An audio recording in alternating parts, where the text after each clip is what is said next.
Welcome to Choice Classic Radio. Like us on Facebook, subscribe to us on YouTube, and help keep this show alive by donating at choiceclassicradio.com. For more of your favorite old-time radio shows, join us on our companion podcast, Choice Classic Radio, Mystery, Suspense, Dramas, and Horrors, where we bring to you the most mysterious tales that the golden age of radio had to offer. And now, with 314 episodes made, originally airing on the NBC network from 1949 to 1957, we bring to you Dragnet. The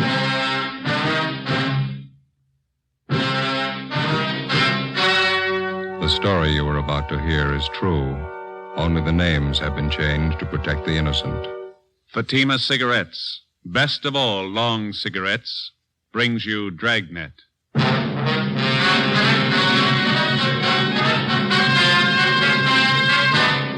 You're a detective sergeant. You're assigned a homicide detail. A man and his wife are found dead in a rooming house. A dead parrot lies on the floor beside them. The killer set fire to the room to cover his tracks. Your job, get him. You'll be amazed when you compare Fatima with other long cigarettes. You'll find they now cost the same. But in Fatima, the difference is quality. You see, Fatima is the quality king-size cigarette because it contains the finest Turkish and domestic tobaccos superbly blended. And Fatima is extra mild with a much different, much better flavor and aroma than any other long cigarette.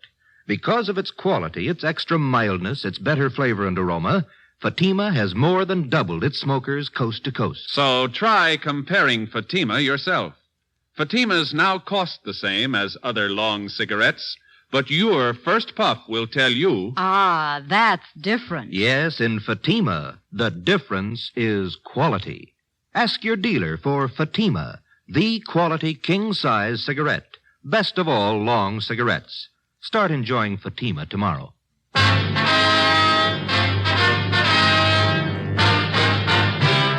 Dragnet, the documented drama of an actual crime. For the next 30 minutes, in cooperation with the Los Angeles Police Department, you will travel step by step on the side of the law through an actual case transcribed from official police files. From beginning to end, from crime to punishment, Dragnet is the story of your police force in action. It was Wednesday, April 2nd. It was windy in Los Angeles. We were working the early morning watch on a homicide. My partner's Ben Romero. The boss is Thad Brown, chief of detectives. My name's Friday. I was on the way back from communications, and it was 5:25 a.m. when I got to room 42. Homicide.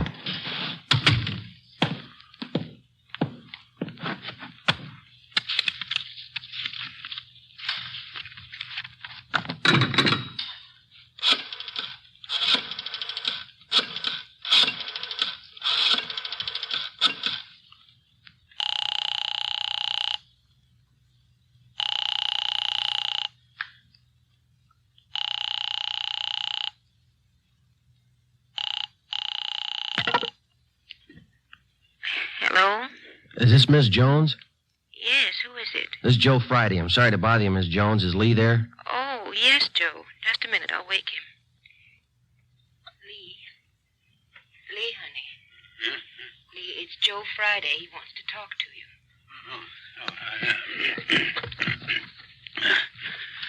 Yeah, Joe, what is it? I'm sorry to wake you. Can you come down right away? What's the trouble? Got a call from fire headquarters a couple of minutes ago. Yeah?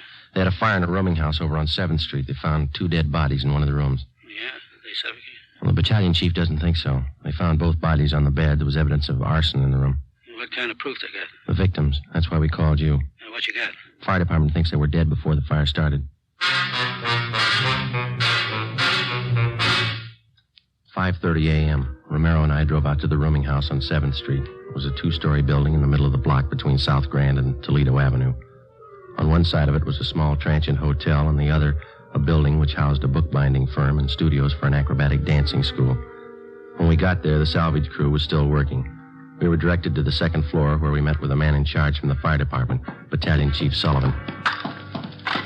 It's right down the hall here. Watch your step there. Oh, yeah.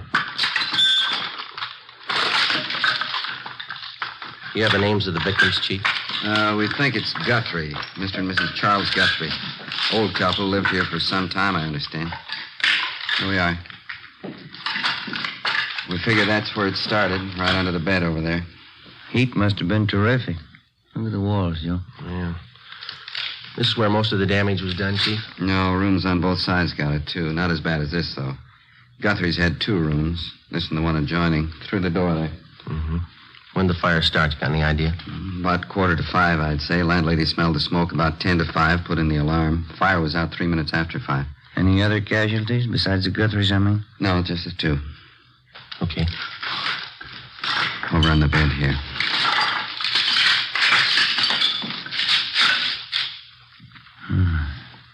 Yeah. One of the worst I've seen. Yeah, it's pretty bad. And Ben, you can see from the position of the 2 bodies, doesn't look to me like they suffocated. Mm-mm. No evidence that they tried to get out of the room. Both relaxed. Looks like somebody did them in, then tried to cover with arson, huh?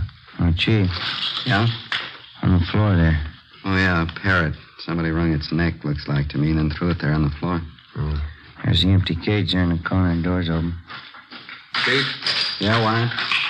Schubert's still talking to the landlady? He hasn't come back. Clyde'd like you to meet Friday and Rebello. No. Sorry, Friday and Romero, homicide detail. This is Clyde Wyatt from the arson squad. Hi, Wyatt. How are you? You want to show him that setup, Clyde? How it was touched off? I'm glad to. You can take a look under the bed there. Tells most of the story. You see directly underneath there? Let me see. Mm-hmm. What is that, Wyatt? It's pretty charred. Rags and papers. Had a good soaking in kerosene before they were touched off. Strung out all under the bed here. Yeah. Couldn't miss, huh? Thorough guy, whoever set it up. Most of the carpeting in the room was doused with kerosene, too. This much you can count on. The man who touched it off knew something about timing devices. Want to show him that rig, Clyde? Right here. Yeah? Ordinary electric heater. This automatic timer was connected to it, then plugged in. Heater was placed under the bed right next to the rags and papers. Timer was set probably for about 4:45 a.m. Mm-hmm. Timer let go on schedule. Heater warmed up. Rags and papers caught fire, then the mattress. You can see the rest for yourself. That timer pretty intricate, Wyatt? The man who put it together was no amateur, as the chief said. Must have known something about clockwork. Wyatt, see you a minute? Yeah, Mac. Excuse me, I'll be back in a minute. Too bad. Thanks very much. You find anything else that might tie in, Chief? Not in this room, no. Dead parrot there. Door of the cage open. Probably a pet. Might have been out of the cage at the time of the fire. Is it possible that the parrot could have suffocated, Chief? Not from what I can see, no. As I say, it looks to me like somebody wrung the bird's neck. A few green feathers on the floor there. Mm-hmm. That's the adjoining room in there. Okay.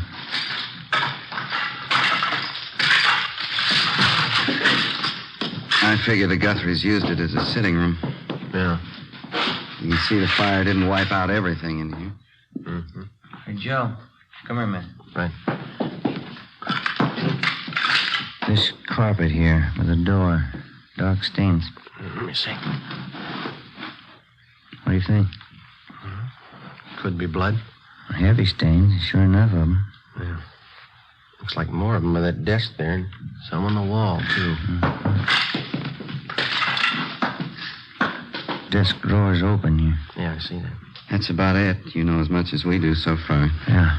We know how the fire was touched off. We're satisfied it didn't kill those 2 people in there. The boys from Arson Squad talking to the other roomers in the building? Right now, you can check with them. Okay. Well, thank you very much, Chief. I certainly appreciate it. Not at all.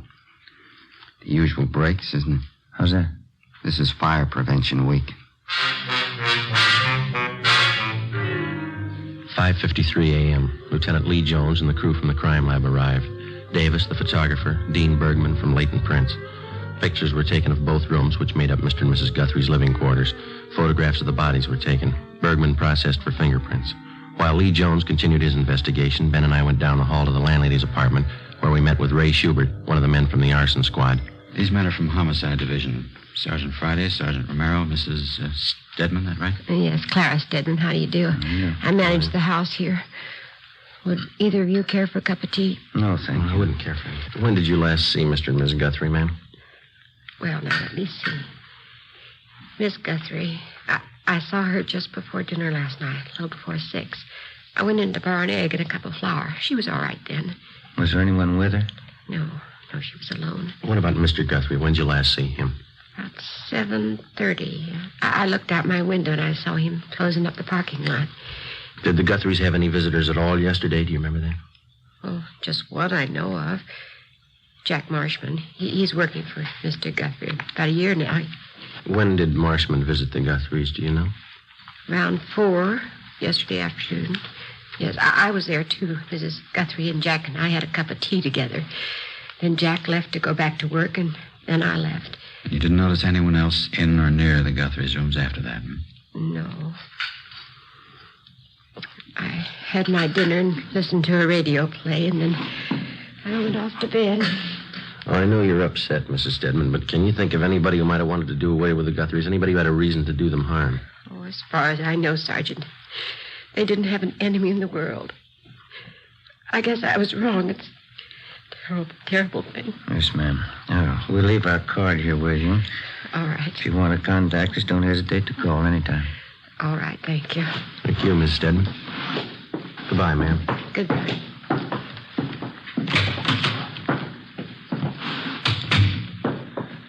What time you got? 6:15. That's pretty early. They ought to be able to post the bodies for us this morning. Say Friday? Oh, yes, Chief. Jones, your crime lab man's looking for you. Thank you. Ben, you call the coroner, do you? Yeah, he's on his way over. Good.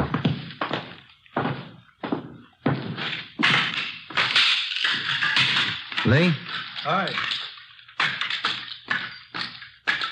I'm looking for you. Got a few things. Yeah, what's that?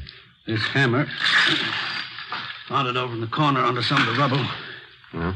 These stains on the metal handle here, on the head. Mm-hmm. Gave it the benzodine test. It's blood. You figure it's a murder weapon? I'll know more when I get the coroner's report. Bergman lifted a lot of nice prints. A lot of them all over everything. Yeah. On the handle of this hammer, on that timing contraption over there, the one that touched off the fire, even left some in the next room on that metal box in the drawer of the desk. How do they look? Got good prints from each of them. They match. Go in the next room. Something else. All right.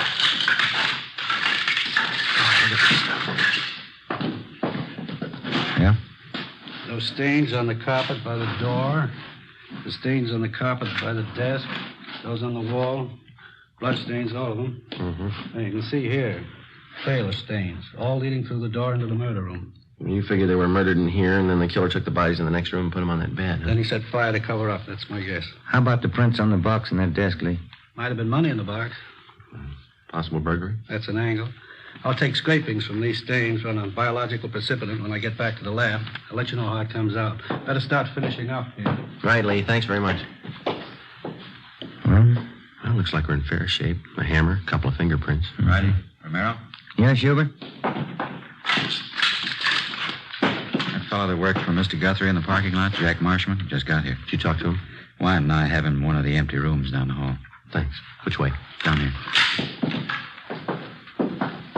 Seems pretty well broken up. You talked to anyone besides you since he got here? No, I told him the Guthries were dead, that's all. He's taking it pretty hard. Mm-hmm. Which one? Right here.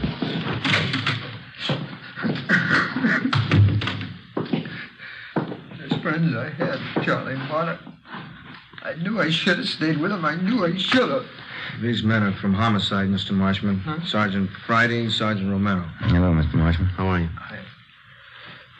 I don't know what I can tell you. I can't understand. Poor Charlie and Mort. Well, what can I do to help? We'd like to have you answer a few questions, if you don't mind, sir. Certainly. Certainly anything to help out. Please, you got to find out whoever did it. You got to find out who killed them. We're going to try, Mr. Marshman. Now, would you tell us the last time you saw the Guthries alive? Sure. Maud. Mrs. Guthrie, about 4:15 yesterday afternoon. Me and Mrs. Stedman, she's a line lady, we had tea with her.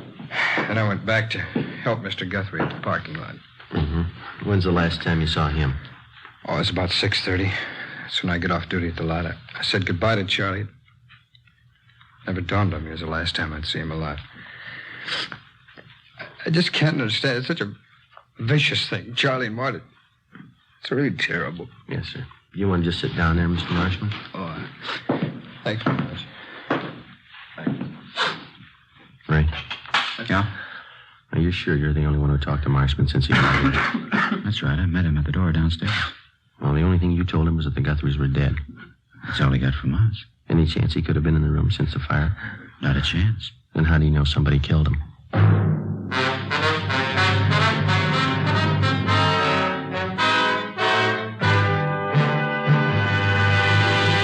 You are listening to Dragnet, authentic stories of your police force in action. You'll be amazed when you compare Fatima with other long cigarettes. Buy a pack. You'll find Fatimas now cost the same. Light a Fatima. Ah, that's different. What a difference. Yes, friends, in Fatima, the difference is quality. Quality of tobaccos, the finest Turkish and domestic varieties, extra mild and superbly blended, to give you a much different, much better flavor and aroma than any other long cigarette. Quality of manufacture. Smooth, plump cigarettes rolled in the finest paper money can buy. Quality, even to the appearance of the bright, clean yellow package, carefully wrapped and sealed to bring you Fatima's rich, fresh, extra mild flavor. Try comparing Fatima yourself.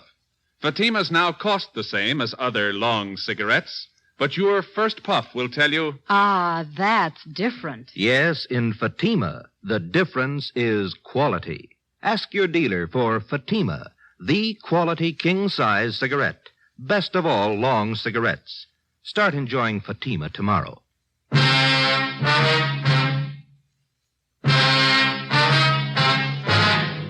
Wednesday, April 2nd, 6:45 a.m. Lee Jones and his men completed their investigation and took their findings back to the crime lab for further examination.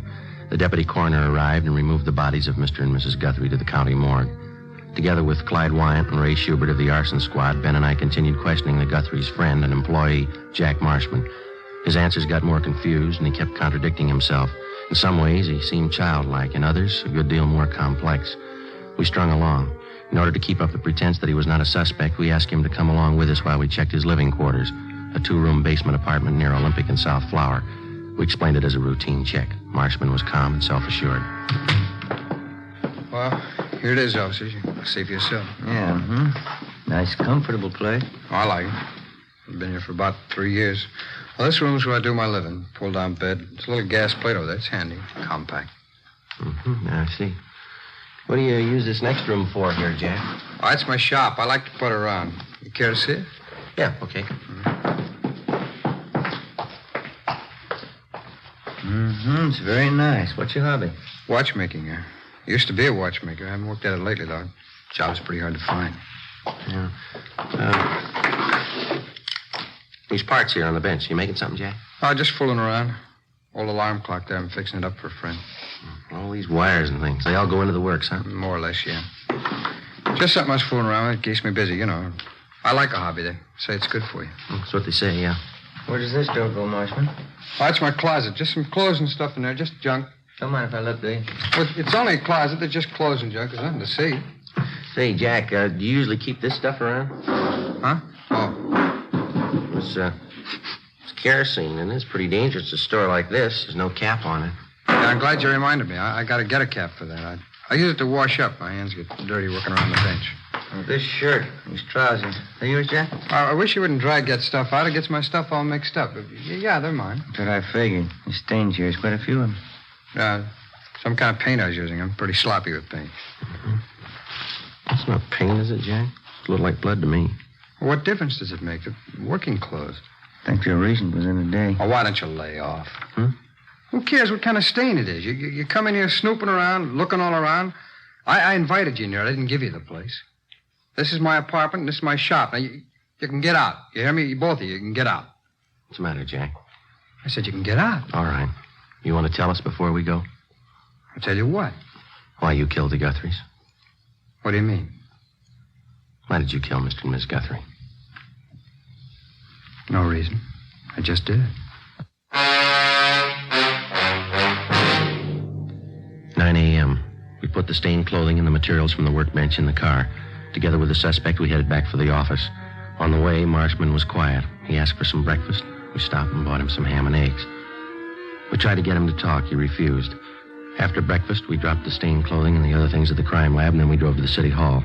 We parked the car in front of the Spring Street entrance and started up the stairs. Hey, wait a minute. What's wrong? I've been thinking. Yeah. It's all a mistake. What is? I didn't know what I was talking about. I didn't kill him. 9:47 a.m. Ben and I took the suspect into the interrogation room. We checked him through R&I. He had a record of 2 petty thefts the year before.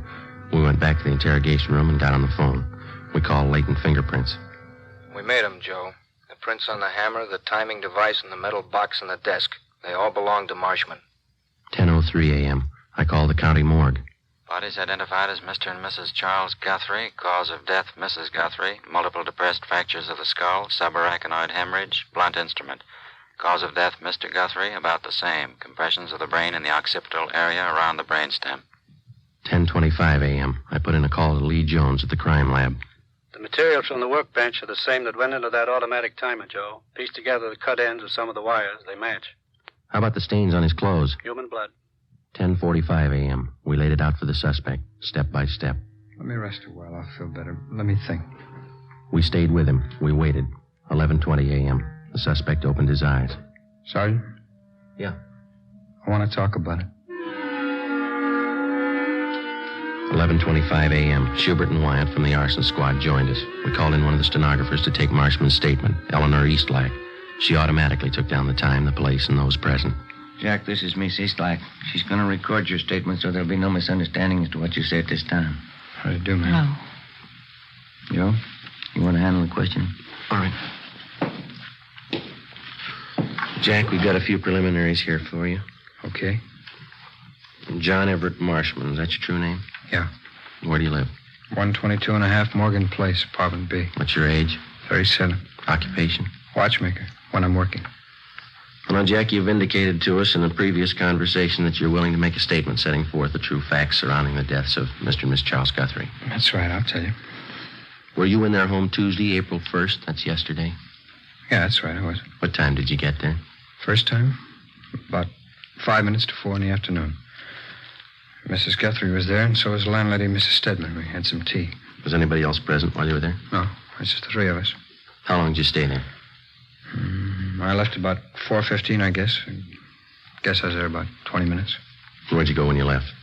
Oh, back to the parking lot as usual. Charlie Guthrie left and went home to dinner. He got back about 6:15. I left at 6:30, quitting time. Where'd you go after you left the parking lot? Went around the block and then back to the Guthrie's place. Why'd you go back there? To get money. Charlie never paid me enough. Picked me up and expected me to work for nothing. All right. Now, in your own words, will you tell us just what happened starting when you entered the Guthrie's apartment the second time? Mrs. Guthrie opened the door and I went in. She gave me a cup of tea and I told her I wanted some money. She wouldn't give me any. I don't know why, but I was mad. I was sick and tired of both of them. They never gave me enough money. Eleanor? I'm getting it, Sergeant. All right, go ahead, please. Mrs. Guthrie went in the next room, and I went over to the desk and got the money from the box that they keep it in. I don't know how much. I grabbed all of it, and that parrot started squawking. Mrs. Guthrie came running in. She saw me with the money, and she says, Jack. I picked up something and hit her. It was the hammer, and I kept hitting her. Can you remember how many times you hit her, Marshman? Oh, I don't know. She fell down. Parrot was still squawking, jumping around the cage. I went over and opened the door of the cage and pulled the parrot out. It stopped moving finally. I went in the bedroom and threw it on the floor, and then I dragged Mrs. Guthrie in the bedroom and put her on the bed, and I left. Where'd you go? No, I don't know. I walked around. Tried to think of something. It was cold. I got a bottle of wine, I drank it, and then I got to thinking about what Charlie'd do when he got home. I knew he'd be sure I did it. He always blamed me for everything. So I finally went back to the Guthrie's place and found the hammer that I used on her. What'd you intend doing with the hammer? Killed Charlie. If she had it coming, so did he. You can't blame me if they forced me into it. Anybody would have done the same. What'd you do after you found the hammer again? I picked it up and waited for Charlie to come home. I remember that. Wine made me feel pretty good. I stood there in the dark holding the hammer, watched out the window for Charlie. It was cold out, I remember that. There's a radio on down the hall, and I held on to the hammer and waited for Charlie. The neon light across the street that came through the windows. The old lady was on the bed in there. I could see the parrot on the floor. It was quiet. I had a smoke. Traffic kept going by outside. I could hear that. I held on to the hammer. It's windy out. I kept thinking Mrs. Guthrie was looking at me from the bed, but she wasn't. Charlie came home at the usual time, a little after 7:30, and I stood by the door. He came in and closed the door after him. When he reached for the lights, I hit him. He fell down. I hit him some more. You couldn't blame me. Anybody would have done the same. Anybody would have, the way he kicked me around. How many times did you hit him, Marshman? I don't know. Was it twice? 3 times?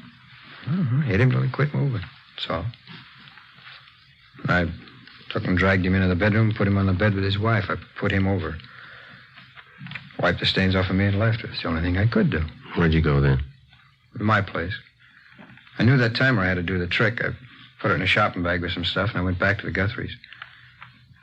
They were still there on the bed. Parrot was on the floor. Would you repeat that last part, Mr. Marshman?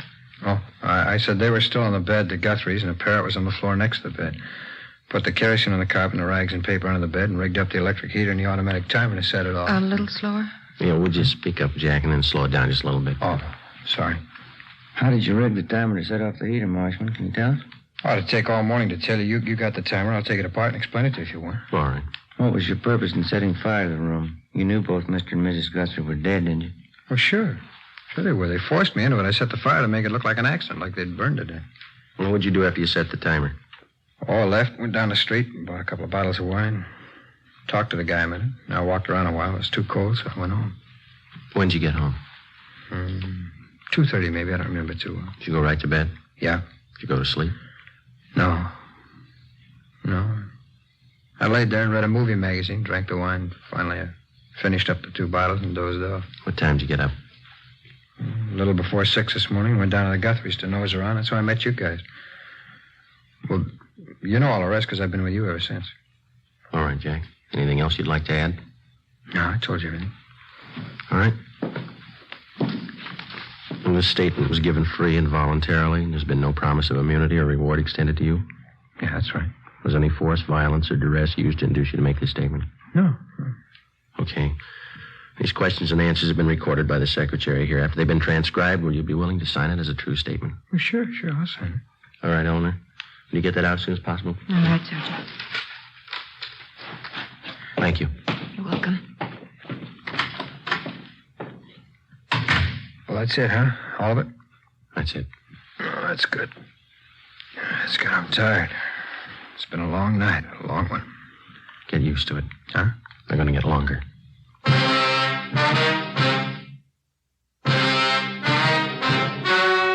The story you have just heard was true. Only the names were changed to protect the innocent. On July 29th, trial was held in Superior Court, Department 86, City and County of Los Angeles, State of California. In a moment, the results of that trial. Now, here is our star, Jack Webb. Thank you. Recently, I've asked you to send me the names of cigarette dealers who are out of Fatimas. You see, the demand for Fatimas is so great that I want to make sure that all of you can buy them. So keep your letters coming. If you find a dealer fresh out of Fatimas, let me know and we'll have something done about it. Write your dealer's name and address on a card and mail it to me, Jack Webb, Post Office Box 951, Hollywood 28. And now for you, Mr. Dealer.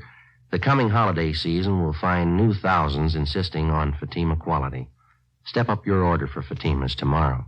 Get in on the increasing demand for the quality long cigarette.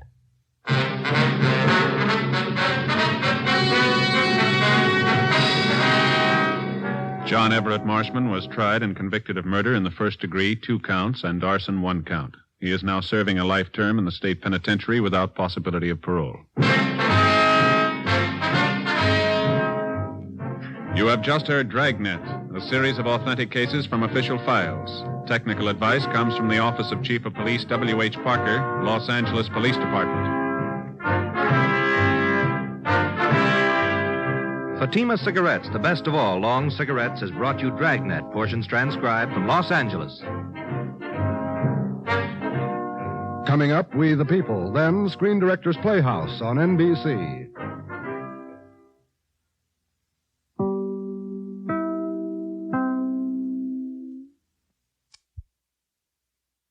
That concludes today's episode. We'd like to thank you and remind you to donate at choiceclassicradio.com. Remember, your donations make episodes like this possible.